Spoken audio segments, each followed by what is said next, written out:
wabarakatuh. Selamat pagi ayah bunda sekalian. Bagaimana kabarnya? Semoga sehat selalu ya. Baik, sebelumnya perkenalkan, nama saya adalah Nadia Aisyah. Saya seorang terapis bicara dan juga sebagai owner dari klinik pusat terapi tumbuh kembang anak Nadia Center Salatiga. Pada kesempatan kali ini saya ingin berbagi, ingin sharing tentang pemberian stimulus pada anak usia 0 sampai dengan 1 tahun. Tapi sebelum kita masuk ke materi inti, kita harus tahu dulu nih, kenapa sih pemberian stimulus itu perlu dilakukan sedini mungkin? Kira-kira kenapa ya? Jadi ternyata memang di era yang sekarang ini, yang utamanya era digital, tantangan pengasuhan pada era saat ini sangatlah jauh berbeda dengan pola pengasuhan terdahulu. Apa saja sih bedanya? Jadi seperti yang kita tahu bahwa sekarang ini adalah era digital, gitu ya, dimana pasti paparan screen time atau HP itu frekuensinya sangat tinggi sekali. Jadi perbedaannya adalah bahwa di masa sekarang memang anak-anak cenderung lebih sering terpapar screen time atau HP atau televisi gitu ya. Sedangkan dulu hanya orang-orang tertentu saya rasa yang punya HP, dan anak-anak pun tidak punya ketertarikan khusus untuk bermain HP. Kemudian aspek yang kedua adalah dulu masih banyak sekali nih lahan luas, jadi otomatis ruang gerak kita juga cukup banyak ya. Kalau dulu saya masih ingat banget nih, dulu waktu masih usia-usia anak-anak, senang banget, happy banget kalau nemu area yang lapang atau yang luas. Kenapa? Karena bisa explore sebanyak-banyaknya nih, dan tentunya eksplornya juga bersama teman-teman.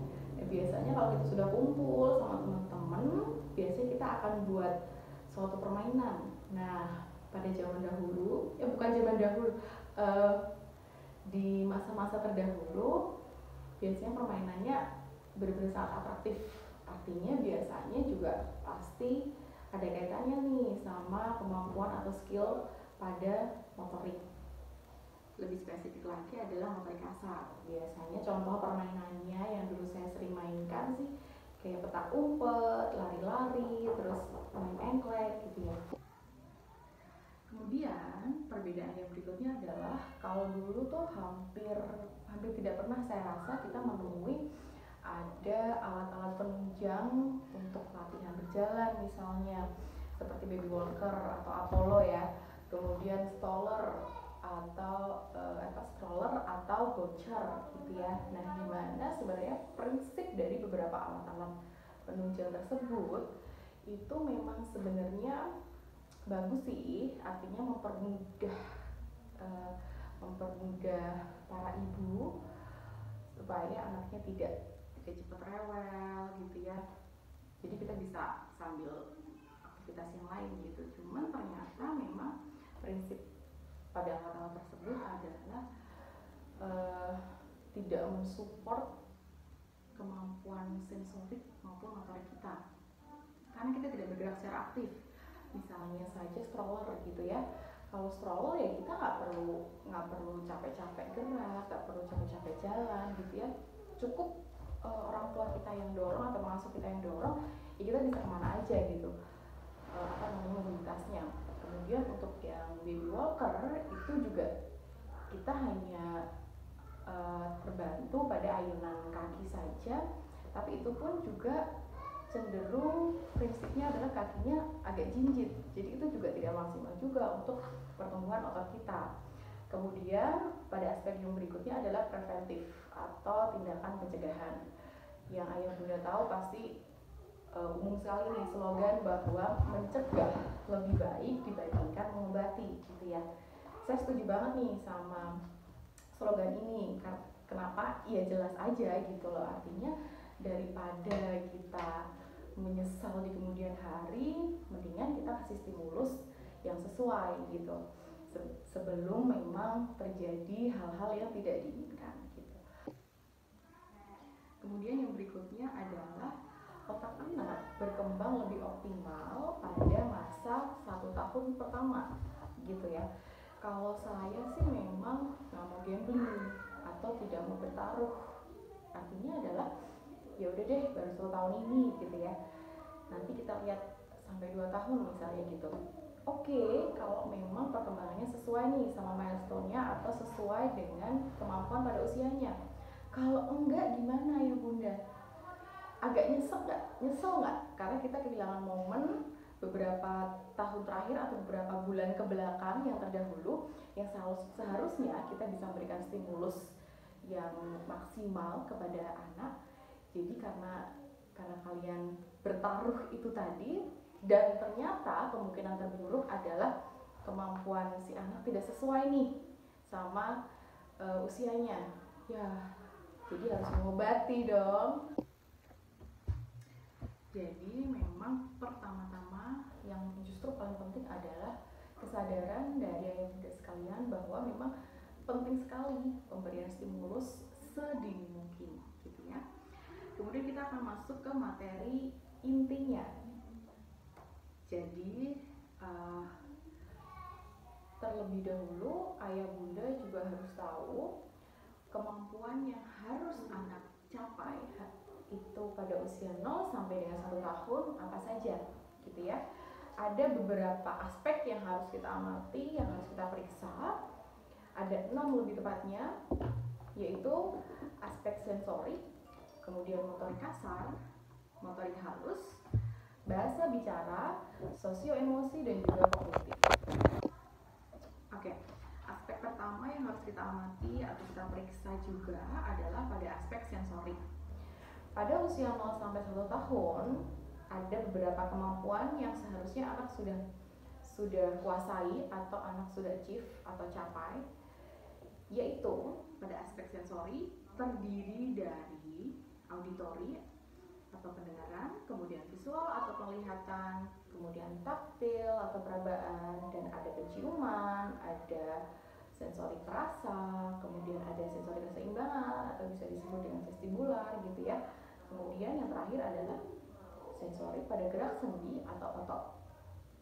Oke, kita akan bahas mulai dari sensori auditori atau pendengaran. Pada aspek auditori ini seharusnya anak sudah mampu merespon segala suara atau sumber bunyi yang ada di sekitarnya. Artinya ketika ada sumber suara, dia akan noleh atau mencari sumber suara tersebut, gitu ya. Tetapi yang perlu diketahui adalah memang tidak terus semua sumber suara anak langsung menoleh, gitu kan. Tergantung pada tingkat kekerasannya, gitu. Kemudian yang dimaksud bahwa anak itu ada keterlambatan pada sensori auditorinya bukan lantas bermakna bahwa pendengarannya tidak berfungsi dengan baik. Tidak, tetapi itu berkaitan dengan sistem syaraf pusat. Jadi pengolahan di sana itu mengalami ketidakoptimalan sehingga respon yang dikeluarkan kurang adaptif. Contoh misalnya anak dipanggil dia nggak noleh, atau ada sumber-sumber suara di lingkungan dia tidak aware, kesadarannya kurang gitu ya. Jadi terkesannya anak terlihat cuek gitu. Kemudian pada aspek yang kedua yaitu sensorik visual atau penglihatan, seharusnya anak mampu melakukan kontak mata serta menjalin atensi pada objek-objek di sekitarnya. Walaupun tetap ya pada usia 0 sampai 1 tahun ini meskipun sudah mampu membangun atau menjalin kontak mata, tapi tetap terbatas durasinya. Jangan samakan atensi atau kontak mata yang terjalin ini sama dengan anak usia 2 tahun misalnya atau 3 tahun yang rentang waktunya bisa cukup lama, nggak bisa sih. Tapi at least ketika ada misalnya diajak komunikasi gitu ya, dia ada tuh kontak mata dengan si lawan bicara, paling tidak seperti itu. Lalu yang disebut dengan atau yang bisa kita amati apakah anak itu mengalami keterlambatan pada sensori visualnya adalah ketika yaitu tadi hampir sama dengan respon pada sensori auditori. Dia terkesannya cuek. Jadi mau ada orang di sekitarnya rame sedemikian rupa, dia tidak akan merespon. Jadi dia tetap asik dengan dunianya sendiri gitu ya.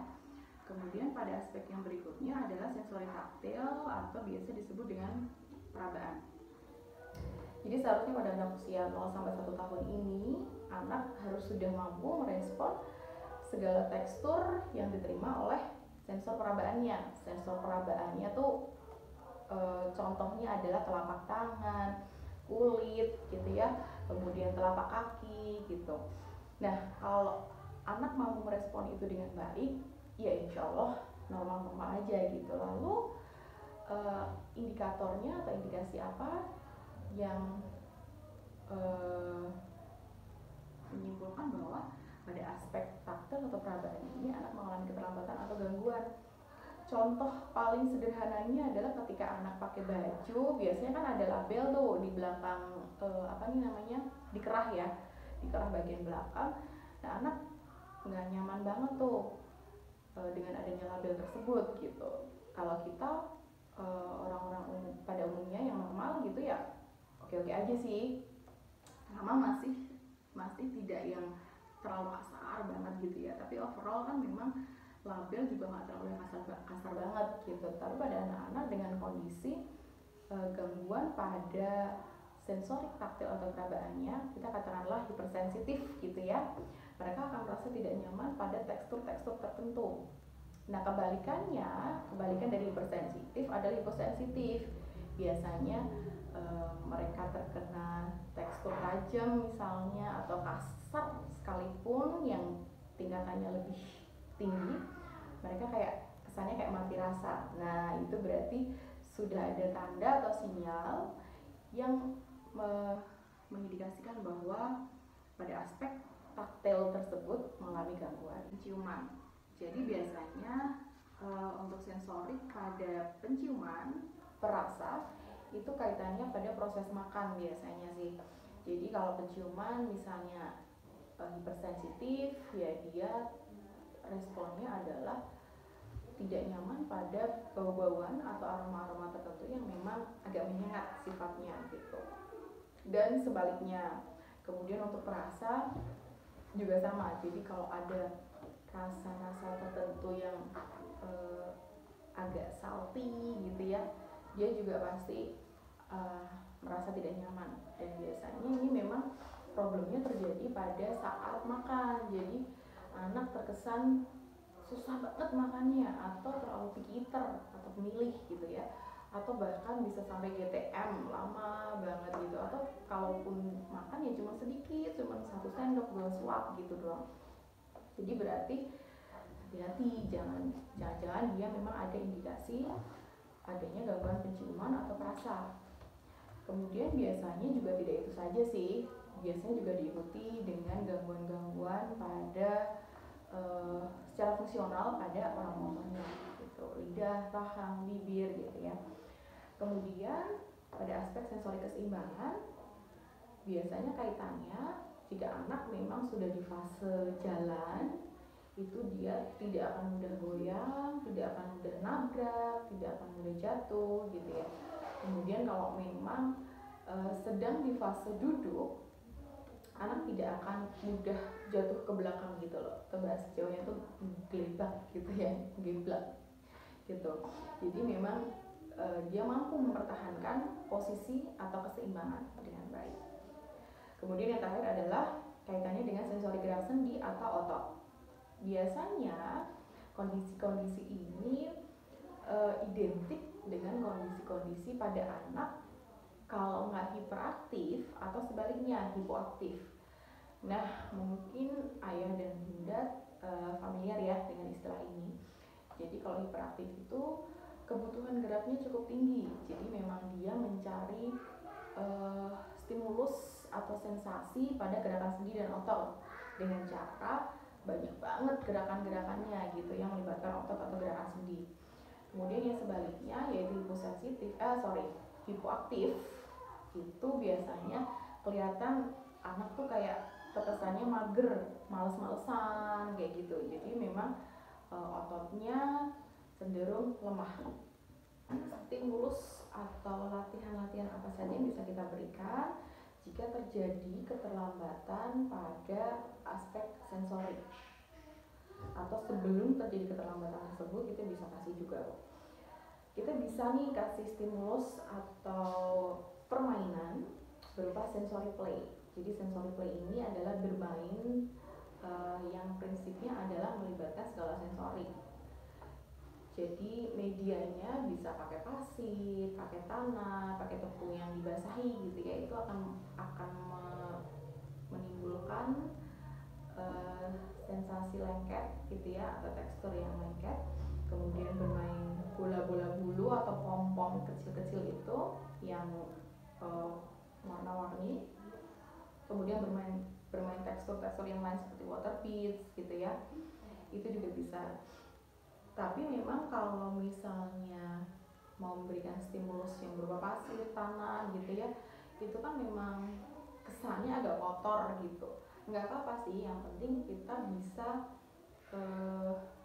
mengawasi atau menjamin bahwa memang tidak berbahaya, artinya tidak dimasukkan ke mulut sama si anak gitu ya. Terus tidak ada benda-benda tajam di sekitarnya, lebih ke situ aja sih. Kemudian stimulus yang bisa diberikan juga nyeker. Nyeker tuh sebenarnya adalah yang paling mudah dan paling impactful. Jadi memang dampaknya luar biasa karena sistem syaraf pusat itu memang terdapat yang paling banyak ada di bagian telapak kaki. Jadi makin sering nyeker makin bagus. Dan memang yang paling disarankan adalah pada tekstur rumput, karena rumput tuh kaya akan tekstur gitu ya, jadi pengalaman teksturnya lebih banyak. Nah, tahukah ya Bunda, dengan baiknya atau maksimalnya pada aspek taktil atau perabaan, maka biasanya pada masalah atau pada aktivitas makan biasanya akan lebih mudah, karena dari situ kan anak mengenal berbagai tekstur gitu, jadi akan lebih mudah anak untuk menerima segala tekstur yang berkaitan sama makanan gitu.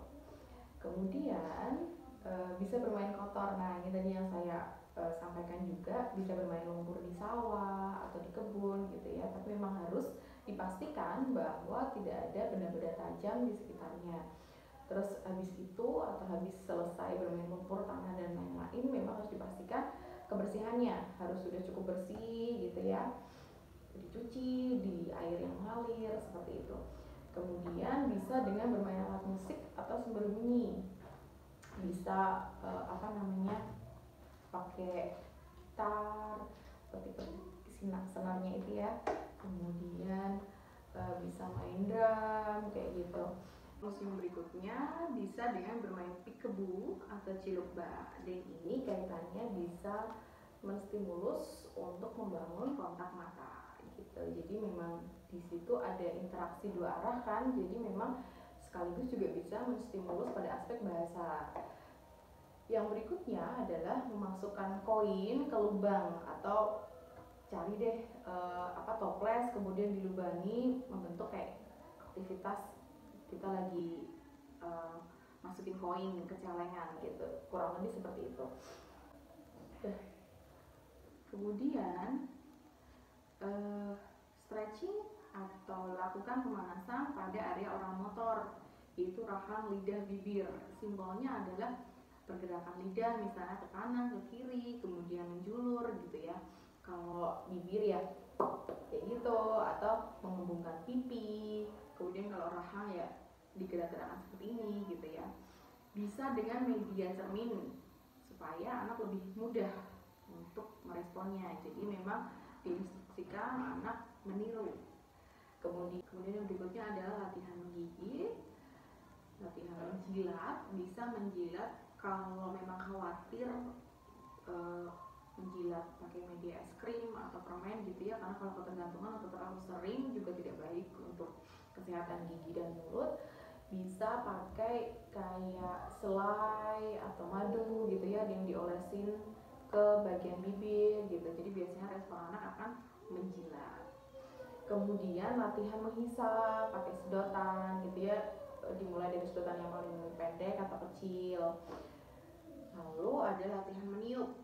Bisa tuh pakai media meniup lilin, kemudian atau meniup tisu, atau meniup tisu yang sudah dirobek-robek. Kemudian tingkatan yang lebih tinggi lagi adalah trompet, peluit, bubble, dan lain-lain. Nah, di situ sudah ada gambaran secara visual, beberapa stimulus yang bisa diberikan ayah bunda di rumah gitu ya. Prinsipnya adalah prinsip dari pemberian stimulus itu tuh sebenarnya prinsipnya adalah terjadi interaksi dua arah.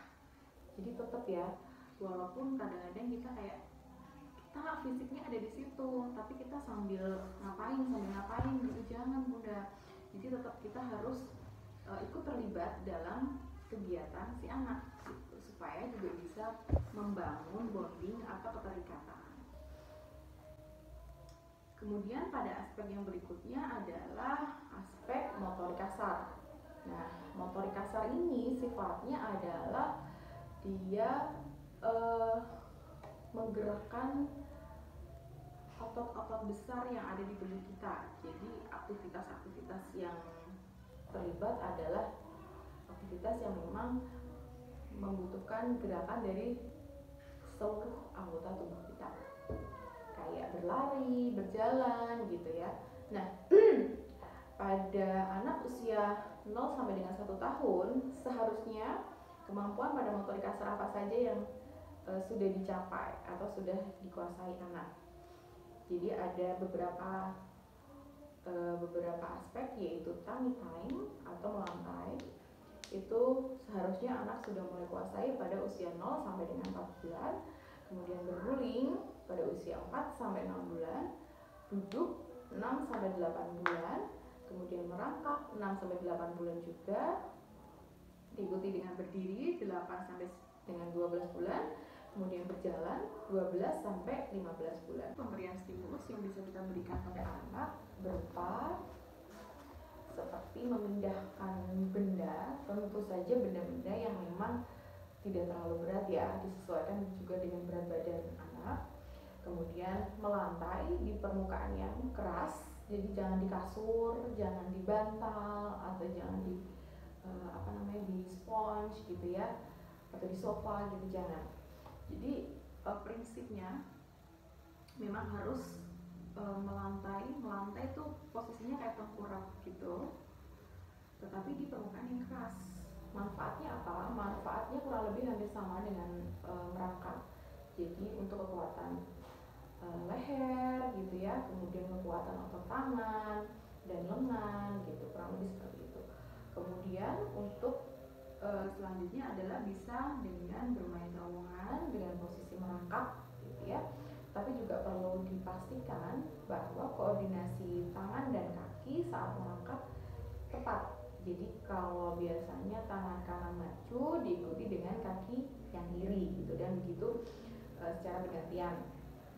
Kalau memang tidak ada terowongan, bisa tuh ayah bunda pakai kursi yang agak tinggi yang kemudian disusun berjajar gitu, membentuk seperti terowongan, atau anak diminta untuk mengambil benda di bawah kolong meja atau kolong tempat tidur kalau memang tempat tidurnya agak tinggi ya, itu bisa juga seperti itu.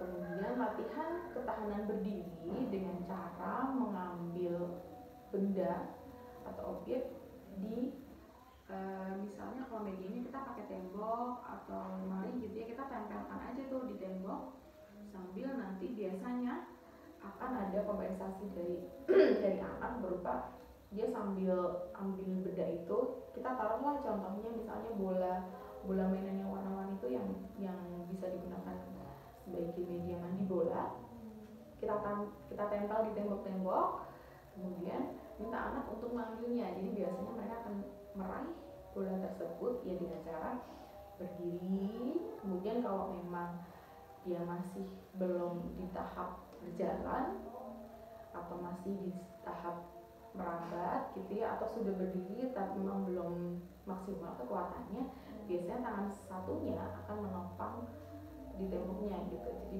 menjaga keseimbangan supaya nggak jatuh gitu. Nah itu taruhlah 3 bola gitu ya, itu sudah cukup lama kok. Kemudian memberikan gerak atau ruang gerak yang cukup untuk anak. Ini kaitannya untuk memfasilitasi kebutuhan gerak anak yang cukup tinggi ya kalau usia-usia seperti ini, karena keingintahuannya cukup tinggi, kemudian baru saja bisa berjalan, baru saja bisa berdiri, makanya dia excited banget, pengen kesana, pengen kesini gitu ya. Dan itu harus difasilitasi dengan cara ruang geraknya cukup luas atau memadai lah paling tidak gitu ya.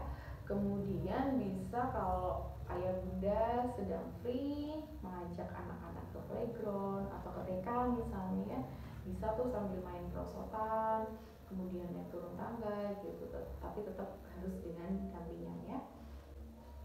Nah, kurang lebih stimulus secara visualnya adalah seperti ini gambarannya. Kemudian pada aspek yang berikutnya adalah motorik halus. Nah, motorik halus ini memang kaitannya dengan keterlibatan otot-otot kecil. Kalau tadi motorik kasar kan lebih ke otot-otot besar gitu ya. Biasanya memang otot-otot kecil ini terdapat pada area atau bagian tangan, lengan gitu. Dan seharusnya pada anak usia 0 sampai 1 tahun kemampuan yang harus sudah dicapai atau dimiliki berupa menggenggam benda-benda di sekitarnya dengan cukup kuat. Misalnya bola yang untuk mandi bola itu ya, dia bisa menggenggam gitu. Kemudian mampu menjemput benda-benda kecil di sekitarnya dengan posisi pincing atau seperti ini jarinya. Nah, seperti ini. Kemudian anak juga bisa menggunakan tangan untuk menopang tubuh saat dia duduk. Ini kaitannya jika anak sedang dalam fase duduk gitu, biasanya ada kompensasi, tangannya ditopang di bagian entah kanan atau kiri gitu ya, untuk mempertahankan keseimbangannya. Dan seharusnya sih itu cukup kuat, jadi anak keseimbangannya jadi stabil gitu. Kemudian mampu melempar bola walaupun tetap mungkin tidak akan terlalu jauh gitu ya, karena itu kaitannya sama kekuatan. Kalau untuk usia 0 sampai 1 tahun paling tidak sudah ada melempar bola seperti itu. Kemudian bisa bertepuk tangan dan melakukan tos gitu. Dan mampu meraih atau mengambil benda yang memang mampu dijangkaunya gitu. Jadi mengambil benda-benda yang misal katakanlah di loker yang kecil gitu, dia mau ambil bola atau mainan dia sudah bisa ambil gitu, grab gitu ya. Kemudian stimulus yang bisa kita berikan adalah latihan menggenggam, tentunya itu untuk melatih kekuatan otot tangan. Bisa dengan cara menggunakan play-doh dengan diremas-remas atau meremas kertas atau meremas sponge gitu ya, itu juga bisa. Kemudian untuk penguatan otot lengan bisa dengan memukul alat musik dengan stick, biasanya tuh pakai drum gitu ya, atau pakai xylophone kayak gitu. Kemudian latihan aktivitas yang prinsipnya adalah dengan mengangkat lengan tangan, misalnya coret-coret di papan gitu ya, dan spidol gitu. Kemudian membuka lembar buku, menyusun menara-menara balok, kemudian menyobek kertas, macam itu. Kemudian ini adalah gambaran atau visual dari beberapa stimulus yang bisa ayah bunda lakukan di rumah untuk menstimulus motorik halusnya gitu ya. Kemudian yang berikutnya adalah pada aspek kognitif. Nah, ini kaitannya dengan intelijensi biasanya. Jadi untuk anak dengan usia 0-1 tahun seharusnya sudah mampu mencapai kemampuan-kemampuan berupa sudah mengerti objek yang permanen gitu. Jadi memang benda yang tidak terlihat bukan berarti tidak ada gitu ya. Kemudian mampu bermain secara fungsional. Jadi kalau misalnya mobil-mobilan yang dijalankan secara fungsional dengan ngeng-ngeng gitu ya, bukan dengan disusun kayak gitu, dijejer gitu kan, itu artinya tidak fungsional. Kemudian mampu problem solving, tentu saja karena kita mengacu pada usia 0 sampai 1 tahun, kemampuan problem solving atau menyelesaikan masalahnya juga pasti lebih sederhana, lebih terbatas gitu ya, dibanding dengan usia-usia di atasnya gitu. Jadi contoh misalnya ada lagi main memasukkan koin ke dalam celengan, terus ada yang jatuh nih, dia responnya seharusnya mengambil mainan atau koin yang tadi jatuh, kemudian kembali memasukkan lagi ke celengannya, kurang lebih seperti itu. Kemudian tidak mudah bengong gitu, kaitannya kalau misalnya lagi terjadi interaksi, si anak tuh kayaknya sih merhatiin tapi lebih ke kosong gitu loh, kayak lebih bengong gitu, atau tidak ada aktivitas apapun, dia cuma kayak bengong gitu. Padahal seharusnya usia-usia seperti ini tuh usia-usia yang lagi atraktif banget ya gerakannya gitu, lagi senang sana sini, eksplor lingkungan sekitar gitu. Kemudian yang selanjutnya adalah mampu merespon stimulus sekitar secara tepat gitu. Jadi awareness atau kesadaran pada lingkungan sekitar itu juga ada.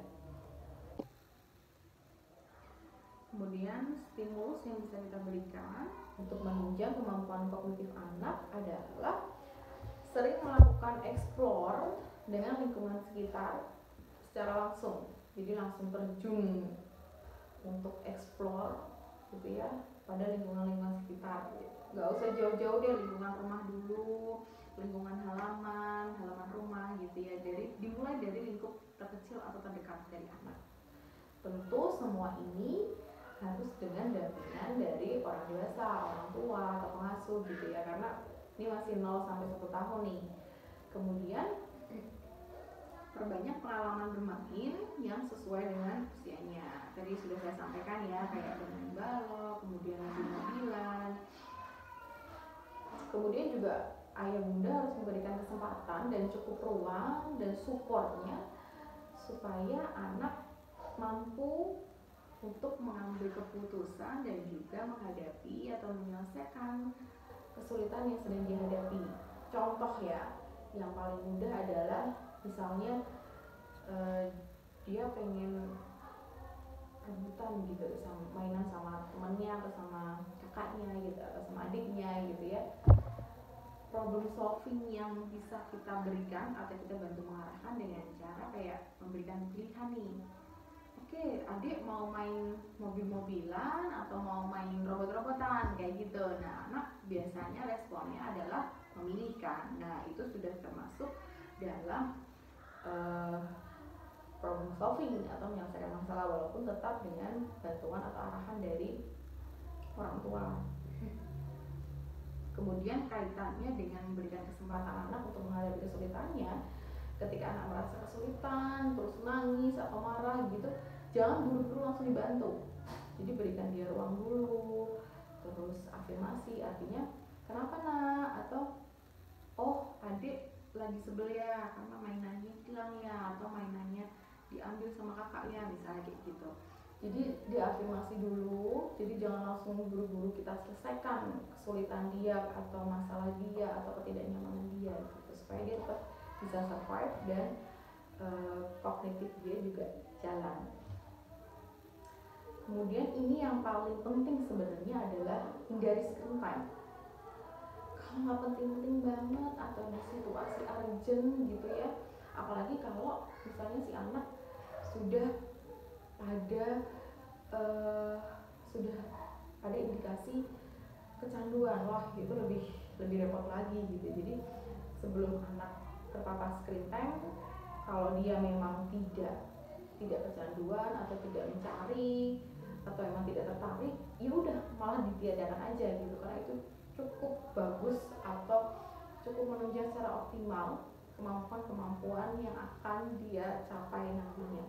Yang kita tahu paparan screen time ini memang dampaknya luar biasa ya.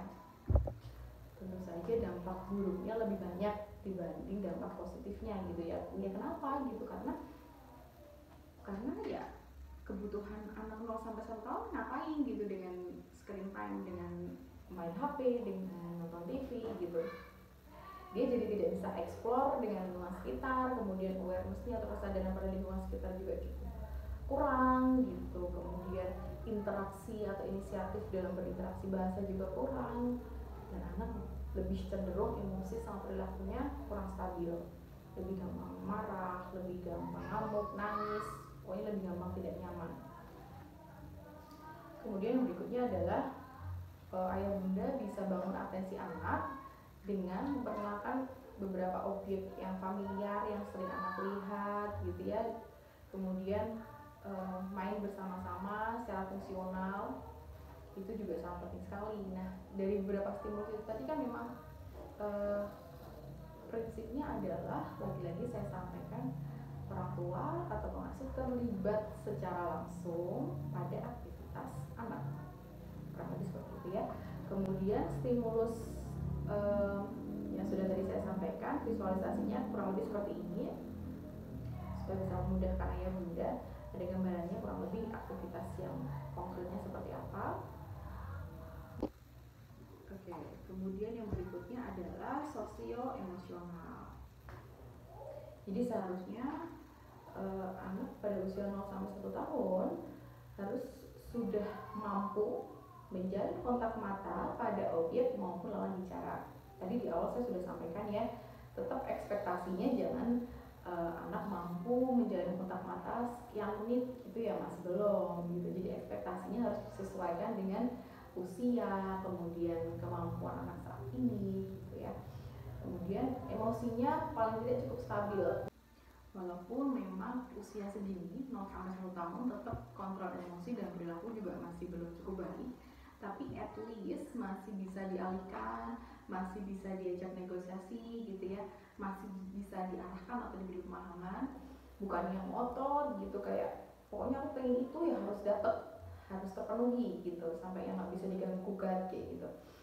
Kemudian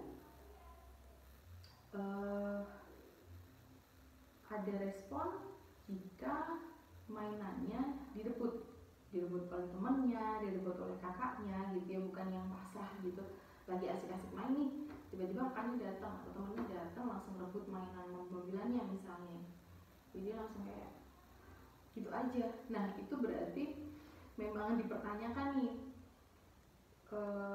pada aspek kognitifnya gitu ya, dia seharusnya bisa mempertahankan apa yang menjadi miliknya atau yang sedang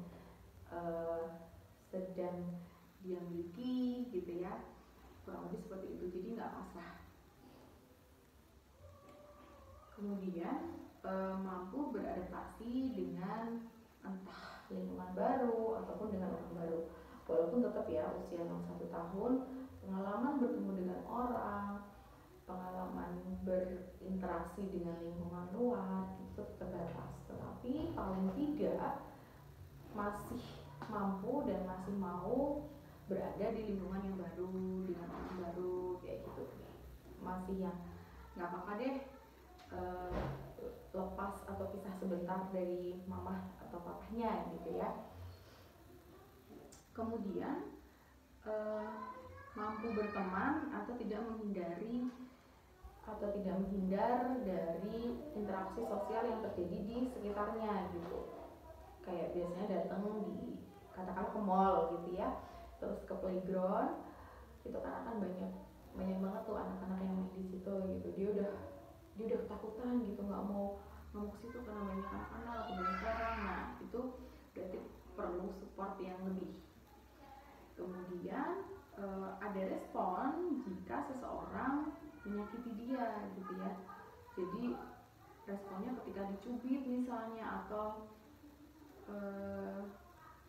ditendang atau serem banget ya, ditendang atau dipukul misalnya gitu, dia ada respon untuk at least kalau nggak melawan yang mempertahankan diri gitu, bukan yang pasrah dipukul ya udah deh gitu, nggak ada perlawanan, tidak ada mempertahankan diri kayak gitu.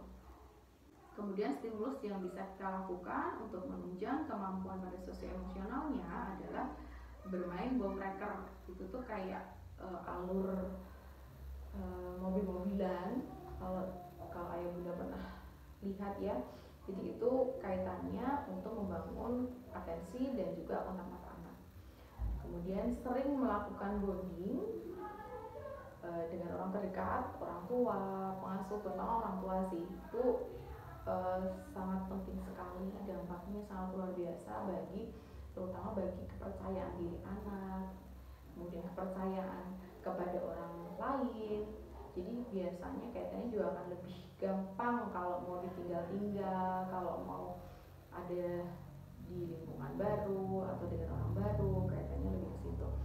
Kemudian support anak untuk bermain berkelompok atau secara sosial gitu, jadi jangan selalu bermain sendiri gitu ya, jadi harus dibawa ke tempat-tempat yang terbuka gitu. Tetap perhatikan juga ya, karena saat ini kan memang lagi di masa-masa pandemi, jadi tetap harus ada kontrol juga dari orang tua. Kemudian memberikan motivasi juga mengenal lingkungan sekitar atau explore di lingkungan sekitar gitu. Jadi biasanya kita bawa di lingkungan atau area terbuka di alam misalnya, ya udah terserah anak mau ngapain, mau explore apa saja, terserah, kita berikan kesempatan itu pada anak.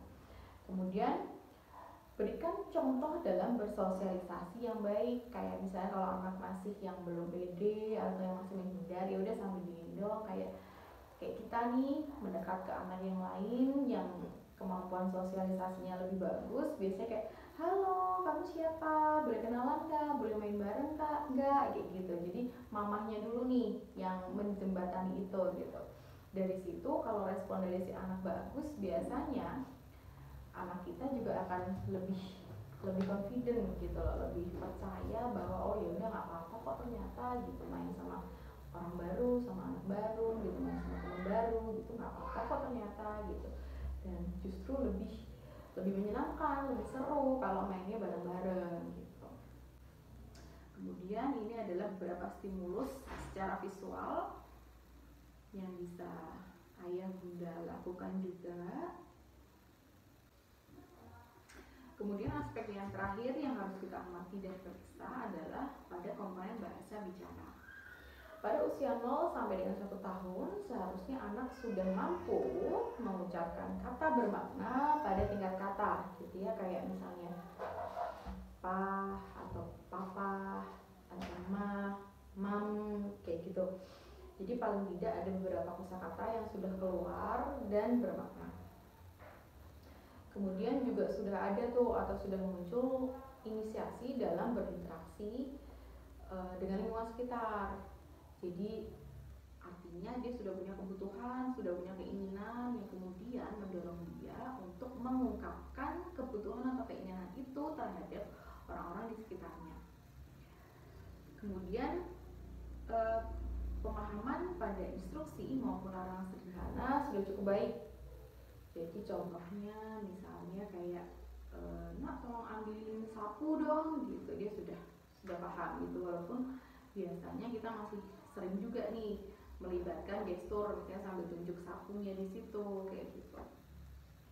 Kemudian mampu merespon kata tidak, yaitu yang notabene tidak itu kan berarti larangan, kemudian bye bye atau dadah gitu, atau halo dan semacamnya. Jadi ketika ada orang lagi melambaikan tangan terus bye bye dadah gitu, dia mau merespon dengan balik melambaikan tangan juga gitu.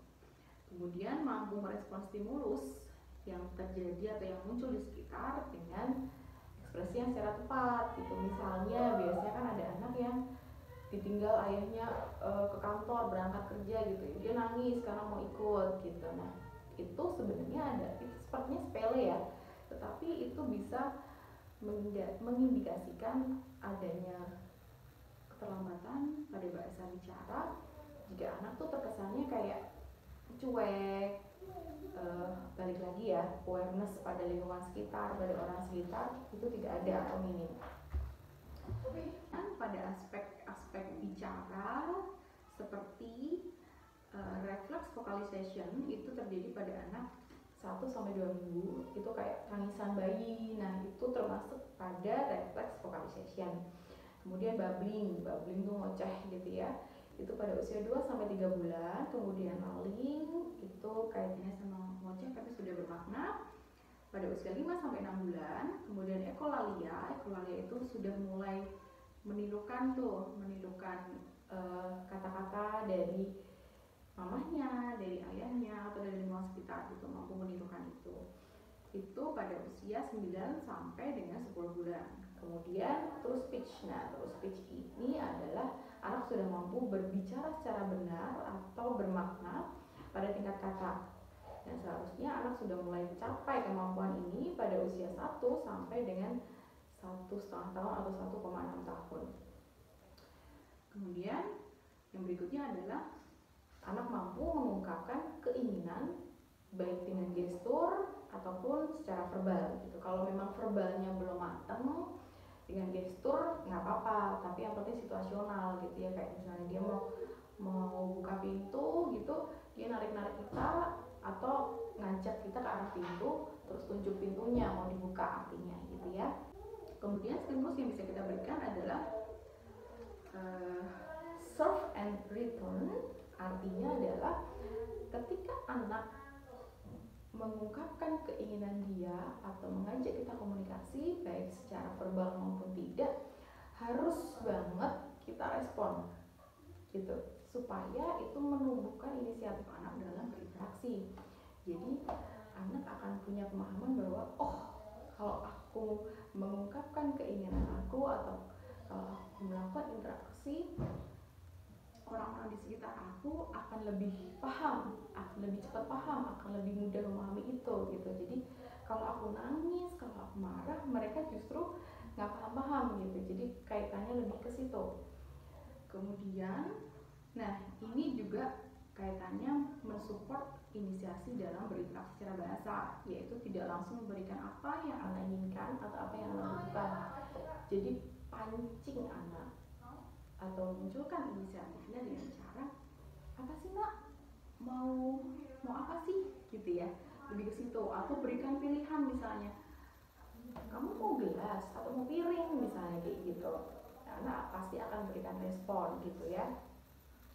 Kemudian mengenalkan objek-objek sekitar pada anak, ini kaitannya dengan explore ya. Jadi ajak anak untuk explore lingkungan sekitarnya, kemudian mengenali benda-benda atau objek-objek yang ada di sekitarnya.